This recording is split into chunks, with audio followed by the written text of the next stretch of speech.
जी नाज़रीन, मैं आपको अपने प्लेटफॉर्म पे खुशामदीद कहता हूँ। नाज़रीन, हम क्योंकि एजुकेशन सिस्टम के हवाले से एक सीरीज़ शुरू की हुई है, अभी हम जो क्रिश्चियन का एजुकेशन सिस्टम है उसके हवाले से हम बात करेंगे। क्रिश्चियन हमें पता है, दुनिया के ऐसे सारे इंसानों को हम क्रिश्चियंस के नाम से याद करते हैं जो ईसा अलैहिस्सलाम पे बिलीव करते हैं। उनके जो ट्रिनिटी का अकीदा है, होली स्पिरिट का अकीदा है, उसको मानते हैं। हम उन्हें क्रिश्चियन के नाम से याद करते हैं। ठीक है, उनका 5 और भी उनके सेक्ट्स हैं, वो चाहे रोमन कैथोलिक हो, ऑर्थोडॉक्स हों, चाहे प्रोटेस्टेंट हों, लेकिन ये सारे जो ग्रुप्स हैं ये एक्चुअली ओवरऑल बिलोंग करते हैं क्रिश्चियनिटी से। इनका अपना एक एजुकेशन का सिस्टम पूरी दुनिया में मौजूद है। इनके हम यहाँ पे आपके सामने 7 डिफरेंट कंपोनेंट या फंडामेंटल कंपोनेंट आपके सामने पेश करने की कोशिश करेंगे। हमें पता है, जब भी हम किसी एजुकेशन सिस्टम का, पर्टिकुलरली किसी रिलीजियस एजुकेशन सिस्टम की हम बात करते हैं, तो उनके 7 पैरामीटर्स हैं जिसकी बुनियाद पे हम उस सिस्टम को स्टडी करते हैं। पहला, उसके कोर प्रिंसिपल्स क्या हैं, उनके फंडामेंटल बिलीव्स कैसे हैं, फिर उनका करिकुलम क्या है, उनके इंस्टीट्यूशंस किस तरह के और कौन कौन से हैं, उनको पैट्रनेज, उनकी एडमिनिस्ट्रेशन मैनेजमेंट, उनकी फंडिंग कौन करता है। फिर जो छठा है, उनके ग्रेजुएट्स को हम क्या नाम देते हैं और किस प्रोसीजर से वो ग्रेजुएट होते हैं। लास्ट वन, 7वां, इनका इम्पैक्ट क्या है, जो क्रिश्चियन एजुकेशन सिस्टम का पूरी दुनिया में इनका इम्पैक्ट क्या है। तो जो सबसे पहला इनका पार्ट है, जब हम क्रिश्चियन एजुकेशन सिस्टम की बात करते हैं कि इनके कोर एलिमेंट्स या कोर प्रिंसिपल्स कौन से हैं। हमें पता है जो क्रिश्चियनिटी है वो हज़रत ईसा अलैहिस्सलाम से स्टार्ट हुई, और हज़रत ईसा अलैहिस्सलाम 6 या 4 बिफोर क्राइस्ट, उनकी अपनी पैदाइश से, ये जब हम BCE का नाम यूज़ करते हैं तो ये इसको बिफोर क्राइस्ट इरा का नाम भी देते हैं। कुछ लोग इसे बिफोर कॉमन इरा का नाम भी देते हैं, कुछ लोग इसे बिफोर करंट इरा का नाम देते हैं। तो इसका मतलब है कि करंट इरा से या जो कॉमन इरा से अप्रोक्सीमेटली 4 या 6 साल पहले हज़रत ईसा अलैहिस्सलाम इस दुनिया में तशरीफ़ लाए। जब वो दुनिया में तशरीफ़ लाए तो अप्रोक्सीमेटली वो 32 ईयर्स तक दुनिया में रहे, और 30 आफ्टर क्राइस्ट या आफ्टर करंट एज वो दुनिया से तशरीफ़ ले गए। तो बैतुल्लहम में, यरूशलेम में, फ़लस्तीन में उनकी पैदाइश हुई, जो आजकल इसराइल का बैरल पार्ट है, वहाँ पे वो पैदा हुए, और हम उन्हें ईसा अलैहिस्सलाम के नाम से याद करते हैं। लेकिन जो क्रिश्चियनिटी है वो उन्हें जीसस के नाम से याद करती है। न्यू टेस्टामेंट्स जो बुक है, जो डॉक्ट्रिन है, वो हज़रत ईसा अलैहिस्सलाम से बिलोंग करती है। हम उनको अंजील के नाम से याद करते हैं, लेकिन क्रिश्चियन बजाते खुद उन्हें गॉस्पल का नाम भी देते हैं। तो गोया उनके और हमारे अकायद काफ़ी सारे मिलते जुलते हैं।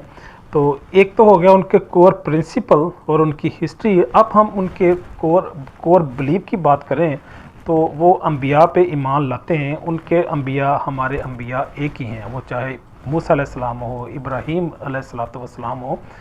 फिर हमारी बुक्स भी एक हैं, वो कुरान पे यकीन नहीं रखते, लेकिन हम तो खैर कुरान को आखिरी किताब समझते हैं अल्लाह की, लेकिन उससे पहले की वो सारी किताबों पे ईमान रखते हैं। न्यू टेस्टामेंट, ओल्ड टेस्टामेंट पे वो बिलीव करते हैं, वो चाहे ज़बूर हो, अंजील हो, तौरात हो, इन तीनों बुक्स पे वो बिलीव करते हैं।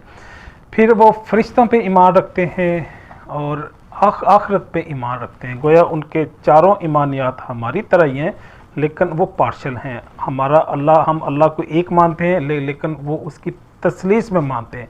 तसलीस मीन ट्रिनिटी पे मानते हैं।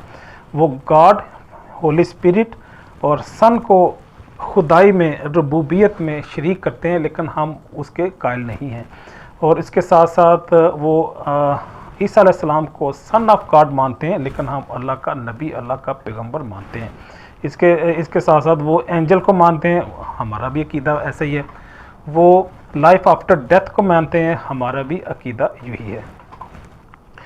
तो गोया ये उनके फंडामेंटल बिलीव्स हैं। उनका ट्रिनिटी पे यकीन है, हम ट्रिनिटी को नहीं मानते। फिर उनकी रिजरेक्शन या अनेस्थेसिस या री इनकारनेशन पे भी वो यकीन रखते हैं कि इंसान जो है वो मरने के बाद एक नई ज़िंदगी की शक्ल में आता है, लेकिन हम बहरहाल उस पर यकीन नहीं करते, आएगा या आता है, हम इस बिलीव पे कायल नहीं है। करिकुलम क्या है? जो तीसरा कंपोनेंट है इनका क्रिश्चियन एजुकेशन सिस्टम का, इनका करिकुलम ऐसा उस तरह का नहीं है जिस तरह इस्लामिक एजुकेशन का है, जिस तरह तफसीर है, हदीस है, अस्मा और रजाल है, सर्फ और नहव है, और इसमें मंतक है, हिस्ट्री है। लेकिन क्रिश्चियनिटी में ऐसा कोई करिकुलम नहीं है। वो आम जो मुरवज करिकुलम है वही है। उसके साथ साथ जो ग्रेजुएट्स होते हैं इन रेगुलर एजुकेशन सिस्टम के, उन्हीं में से कई सारे लोग फादर बन जाते हैं, प्रीस्ट बन जाते हैं, वो पोस्टर बन जाते हैं। लेकिन इस एजुकेशन के साथ उन्हें क्रिश्चियनिटी भी की कुछ सर्विसेज करनी पड़ती हैं, कुछ प्रैक्टिसेस करनी पड़ती हैं और कुछ कोर्सेज करने पड़ते हैं इनके अपने मिशनरी स्कूल्स में से। उसके बाद वो बाकायदा चर्च का पार्ट बन जाते हैं। उनके क्लरिक, उनके जो एडमिनिस्ट्रेशन है, मैनेजमेंट है या रिलीजियस टाइटल डेजिग्नेशन उन्हें मिल जाते हैं। तो गोया उनका जो करिकुलम है सच कोई सेपरेट करिकुलम नहीं है, लेकिन उनकी अपनी जो चैपल सर्विसेज हैं, रिलीजियस एक्टिविटीज़ हैं, उनमें पार्टिसिपेट करते हुए जो वर्शिप और प्रेयर के अतबार से जब आप एक्सपर्ट बन जाते हैं तो जो फादर पोप आपको अपनी कम्युनिटी में वो एक्सेप्ट कर लेते हैं। इनके इंस्टीट्यूशन मैंने आपको बताया कोई डिफरेंट इंस्टीट्यूशन नहीं है, वही रेगुलर इंस्टीट्यूशन है। सिर्फ ये है कि इनकी सेमिनरीज या थियोलॉजिकल स्कूल्स हैं जहाँ पे कुछ एडिशनल कोर्सेज करने के बाद ये बाकायदा जो क्रिश्चियनिटी के एक्सपर्ट बन जाते हैं। इनकी पैटर्नेज, मैनेजमेंट और फंडिंग कहाँ से होती है? हाँ, इनकी फंडिंग गवर्नमेंट से भी होती है। इनकी फंडिंग, इनकी अपनी ऑर्गेनाइजेशन, एसोसिएशंस भी हैं और कई सारे ऐसे बिजनेस इंस्टीट्यूशंस भी हैं जो इनकी फंडिंग करते हैं। फिर एक अच्छी खासी अमाउंट डोनेशन में इन्हें आती है और मिशनरी स्कूल्स और मिशनरीज कई सारे और प्रोजेक्ट पूरी दुनिया में चल रहे हैं जो अपने रिसोर्सेज खुद से प्रोड्यूस करते हुए इस एजुकेशन सिस्टम को भी फंडिंग करते हैं और इसको हेल्प आउट करते हैं। तो गोया डोनेशन का, इनका ट्रस्टीज़ का, ऑर्गेनाइजेशन का, businesses not for profit organisation contribute करती हैं, जिसकी बुनियाद पे ये क्रिश्चियन एजुकेशन सिस्टम आगे से आगे बढ़ता है। इनके ग्रेजुएट्स को हम पास्टर भी कहते हैं, मिनिस्टर भी कहते हैं, ये मिशनरीज भी बनते हैं, ये पोप और फादर भी होते हैं जो चर्च में अपना जो भी इन्हें रोल असाइन होता है वो अपना रोल परफॉर्म करते हैं। इनका इम्पैक्ट क्या है? अगर आपने इन क्रिश्चियन एजुकेशन सिस्टम का इम्पैक्ट देखना है तो आपको पूरे यूरोप का मुताला करना होगा। अगर आप वेटिकन सिटी में जाएं, आप रोम में जाएं, अगर नॉर्थ अमेरिका में कई सारी ऐसी कम्युनिटीज़ हैं वहाँ पे अगर आप जाएं तो आपको इनके एजुकेशन सिस्टम का डीप लेवल पे स्टडी करने का मौका मिलेगा।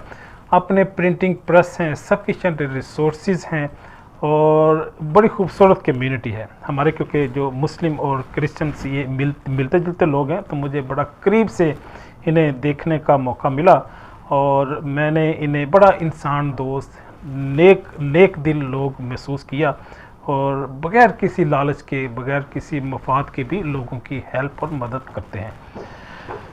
तो गोया ये तो इनका एक पॉजिटिव पहलू है, लेकिन इसी क्रिश्चियनिटी का एक नेगेटिव पहलू भी है जो हम देखते हैं कि जो इराक की वार की सूरत में हमने देखा, हमने इनका रोल बोस्निया में देखा, सर्बिया में देखा और पूरी जो सलीबी जंग थी इसी क्रिश्चियनिटी की भी मैं समझता हूँ कि मिस इंटरप्रिटेशन की बुनियाद पर बर्पा हुई और इस्लाम और क्रिश्चियनिटी की कई साल तक जंग जारी रही। तो गोया जो बात बताने वाली है वो ये है कि क्रिश्चियन एजुकेशन सिस्टम अपनी जगह पे अपने खदो खाल के साथ, अपने एक मखसूस शेप और स्ट्रक्चर के साथ मौजूद है और ये परफॉर्म और डिलीवर भी कर रहा है। इजाज़त चाहूँगा। अल्लाह हाफिज़। अली ज़रा बंद कर दो। जा रहे